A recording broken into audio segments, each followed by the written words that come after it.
C'est l'heure du Flash Info sur la télévision Chandelle. Merci de nous rejoindre. Bienvenue à toutes et à tous. Célébration de la journée de l'arbre, l'Assemblée nationale, le président de l'Assemblée, M. Selom Klasso, a procédé ce lundi 1er juin 2026 à la mise en terre d'un plan de filao dans l'enceinte de l'institution parlementaire à l'occasion donc de la célébration de la journée nationale de l'arbre. Par cet acte symbolique, le président de la première chambre du Parlement a réaffirmé l'engagement de la représentation nationale en faveur de la protection de l'environnement, de la restauration du couvert végétal et de la lutte contre les effets du dérèglement climatique. Et cette information qui nous est parvenue à la dernière minute dans la nuit de ce lundi à mardi, le Hezbollah et Israël ont échangé des tirs après que Donald Trump a affirmé avoir reçu l'engagement d'un apaisement de la part des deux camps. Ni Israël ni le mouvement libanais pro-iranien n'ont réagi dans l'immédiat à la déclaration du président américain. Au Sénégal à présent, le Parti des patriotes africains du Sénégal pour le travail, l'éthique et la fraternité, PASTEF,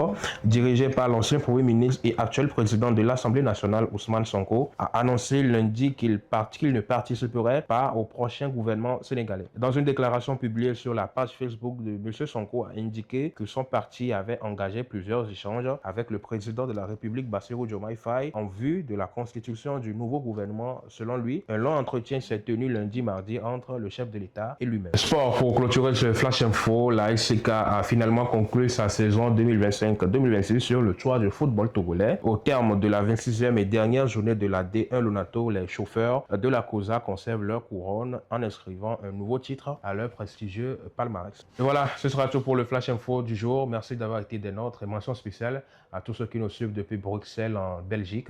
À très vite.